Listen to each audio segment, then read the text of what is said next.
Hello students, in this video, I am going to teach you the lesson Sermon at Banaras from the book First Flight. Students, sermon का मतलब होता है उपदेश। उपदेश एक ऐसी बात होती है जिसमें परमात्मा और आत्मा से जुड़ी ज्ञान की बातें होती हैं, जो जनरली आध्यात्मिक गुरुओं यानी कि रिलीजियस पर्सन के द्वारा दी जाती हैं और ये हर धर्म में होती हैं। एट द बनारस चैप्टर में हम सरमन पढ़ने वाले हैं गौतम बुद्ध का, जो पहला सरमन था जो उन्होंने गंगा किनारे बनारस नगरी में दिया था। गौतम बुद्ध के बारे में हम सभी जानते हैं कि उनका जन्म लुम्बिनी नाम के शहर में हुआ था। उनके पिता का नाम शुद्धोधन और माता का नाम माया देवी और बचपन में उनका नाम सिद्धार्थ गौतम था। उनका जन्म 1563 बीसी और उनकी मृत्यु 483 बीसी में हुई थी। शुरुआत में वो एक राजकुमार थे। 12 साल की उम्र में उनको हिंदू के सैक्रेड स्क्रिप्चर्स पढ़ने यानी कि पुराण और वेदों के ज्ञान प्राप्त करने के लिए स्कूल भेज दिया गया, गुरुकुल। 4 साल बाद जब वो वापस आते हैं तो उनकी शादी एक प्रिंसेस से कर दी जाती है जिसका नाम यशोधरा था। उनसे उन्हें एक बेटा भी प्राप्त हुआ जिसका नाम उन्होंने राहुल रखा। सिद्धार्थ गौतम के जन्म के समय ये भविष्यवाणी की गई कि या तो वो बहुत ही पराक्रमी राजा बनेंगे या फिर एक महान संत बनेंगे। शुद्धोधन बिल्कुल नहीं चाहते थे कि उनका इकलौता पुत्र महान संत बने, इसीलिए उनसे सारी दुख और पीड़ाएं बिल्कुल दूर रखी गईं। उन्हें महलों में ही सारी रास विलास की सुविधाएं प्रदान की गईं। सिद्धार्थ गौतम करीब 10 साल राज्य भी करते हैं। एक दिन जब वो शिकार पर जा रहे थे तो उनको कुछ ऐसा दिखा कि उन्हें विश्व में मौजूद दुख और पीड़ाओं का आभास हुआ। जब वो जा रहे थे तो उनकी पहली मुलाकात एक सिक मैन यानी कि बीमार आदमी से होती है। उसको देख के वो अपने दरबारी से पूछते हैं कि इसे क्या हुआ है, इसकी ये हालत क्यों है।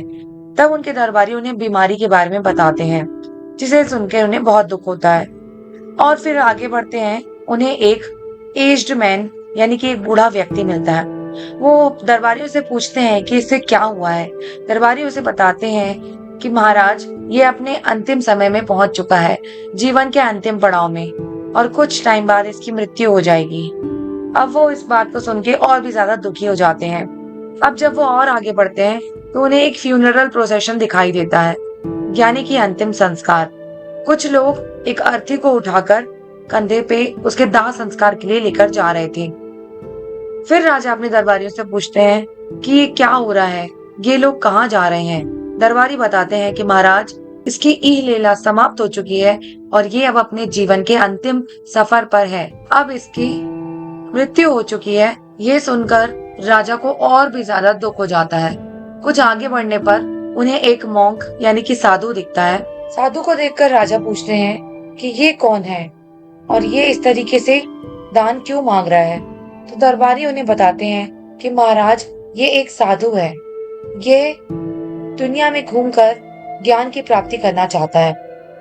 उनकी ये बात सुनकर राजा को सारी मोह माया त्यागने का मन होता है और वो भी चाहते हैं कि वो इस सांसारिक बंधन से मुक्त होकर ज्ञान की प्राप्ति में और परमात्मा की भक्ति में लीन हो जाए।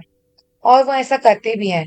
करीब 7 साल भटकने के बाद एक दिन वो एक पीपल ट्री के नीचे बैठते हैं और जहां पर पूरे 7 दिन बराबर तपस्या करने के बाद 7वें दिन उन्हें ज्ञान की प्राप्ति होती है।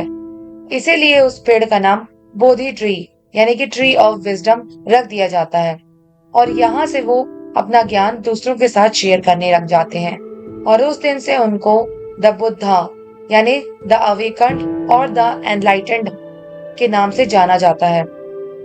अब यहीं पर बुद्धा बनारस में पहली बार अपना सरमन देंगे, जो कि बहुत ज्यादा फेमस है और आप लोगों के लिए इस चैप्टर में प्रिजर्व किया गया है। तो सरमन की शुरुआत होती है कीसा गौतमी से, ऐसी महिला जिसने अपने इकलौते पुत्र को खो दिया था और उसके दुख में वो सब कुछ भूल गई थी। और वो आस पड़ोस के सभी घरों में जाती है और सबसे मदद मांगती है। उनसे कहती है कि कोई दवा दे दे ताकि उनका बेटा वापस से अपने सेंसेस में लौट आए। वो ये नहीं समझ पा रही थी कि उसके बेटे को किसी दवा की जरूरत नहीं है, क्योंकि कोई दवा मौत को वापस टाल नहीं सकती है। जो भी इंसान कीसा गौतमी से मिलता वो उससे वही कहता कि मैं तुम्हें कोई दवा नहीं दे सकता हूँ, लेकिन हाँ, मैं एक ऐसे फिजिशियन को जानता हूँ जो तुम्हारी परेशानी का हल ढूंढ सकता है। जब वो पूछती है कि प्लीज मुझे बताइए कि वो कौन है, तो वो आदमी जवाब देता है कि वो शाक्य मुनि है, द बुद्धा। कीसा गौतमी बुद्धा के पास आती है और रो रो कर गुहार लगाती है कि महाराज, देवता, कृपा कर मुझे वो दवा दें जिससे मेरे बेटे का इलाज हो सके। बुद्धा समझ जाते हैं कि उन्हें क्या करना होगा। वो कीसा गौतमी से कहते हैं कि हाँ ठीक है, मैं तुम्हारे बेटे का इलाज कर सकता हूँ, पर उसके लिए मुझे मुट्ठी भर सरसों चाहिए। लेकिन ध्यान रहे कि सरसों उसी घर से लाना जहाँ पहले कभी किसी की मृत्यु ना हुई हो।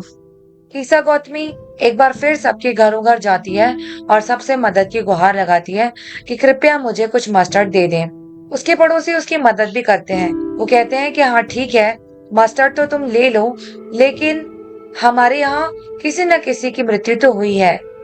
जितने लोग अभी जीवित हैं, उससे कहीं ज्यादा लोग हमें छोड़ के जा चुके हैं, और प्लीज हमें हमारे इतने बड़े दुख की याद मत दिलाओ, क्योंकि ऐसा कोई घर नहीं है जिसने कभी न कभी अपने प्रियजनों को ना खोया हो।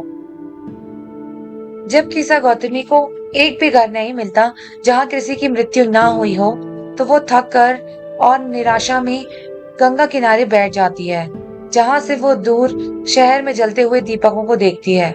वो देखती है कि कैसे दीपक की लौ फड़फड़ा रही है, जल रही है, बुझ रही है, और वो रात को अंधेरा होने से रोक नहीं पा रही है। वो सोचती है कि इंसान का भाग्य भी कुछ ऐसा ही है। हमारी जिंदगी भी दीपक की तरह फ्लिकर होती है और कभी ना कभी बुझ जाती है। यहाँ कीसा गौतमी को अपनी गलती का एहसास होता है। वो सोचती है कि मैं कितनी सेल्फिश हो गई थी अपने दुख में, और मैंने ये नहीं समझा कि मृत्यु तो सभी को आनी है। इस मृत्यु की घाटी से एक न एक दिन सबको होकर जाना है, और यहाँ पर सारी सेल्फिशनेस सरेंडर हो जाती है। आगे बुद्धा कहते हैं कि हम लोगों का जीवन दुखों और कष्टों से भरा हुआ है, और एक न एक दिन मृत्यु को प्राप्त कर लेना है। इस दुनिया में जो भी आया है, उनमें से ऐसा कोई नहीं है जो कभी बूढ़ा ना हो और जिसको कभी मृत्यु ना आए। ये तो प्रकृति का नियम है। कुछ फल जल्दी पक जाते हैं और गिर जाते हैं, और कुछ फल देर तक लटके रहते हैं पेड़ों से, पर एक ना एक दिन उन्हें पेड़ों से गिरना तो है ही। जैसे कि एक मिट्टी का बर्तन जब बन के तैयार हो जाता है, तो उसका समय निश्चित हो जाता है कि वो कभी ना कभी तो टूटेगा ही। कुछ जल्दी टूट जाते हैं और कुछ देर में टूटते हैं, लेकिन बर्तन तो मिट्टी के सभी टूटते हैं। हम सभी, चाहे वो बड़े हों या छोटे हों, चाहे मूर्ख हों या बुद्धिमान हों, चाहे शक्तिशाली हों या निरीह हों, मृत्यु सभी को आनी है। राजा हो या रंक, मृत्यु सबको आएगी। मृत्यु से कोई किसी को नहीं बचा सकता। एक राजा भी अपने बच्चे को मृत्यु से नहीं बचा सकता, और ना ही अपने रिश्तेदारों को बचा सकता है। गौतम बुद्ध आगे कहते हैं कि रोने से और शोक मनाने से मन की शांति नहीं मिलती। जो बुद्धिमान है वो शोकाकुल नहीं होते, क्योंकि उन्हें तो प्रकृति का नियम पता है, और ऐसा करने से शरीर को बहुत पीड़ा होती है। जो लोग दुख में डूबे रहते हैं, उनके शरीर बीमार हो जाते हैं और बेजान हो जाते हैं, और उसके बाद भी मृत्यु से उन्हें रोका नहीं जा सकता। तो इससे अच्छा ये होगा कि हम दुख का रूपी तीर अपने शरीर से निकाल दें और शिकायत करना और दुख मनाना बंद कर दें। जब ये पीड़ा रूपी तीर हमारे शरीर से निकल जाएगा, तो हमें मन की शांति प्राप्त होगी, और जो कि हमें दुख को भरने में मदद करेगी। इसीलिए सुखी रहो और दुखों से दूर रहो। So this is the end of the video explanation of Sermon at the Banaras. I hope you have liked the video, and if you does, please subscribe the channel.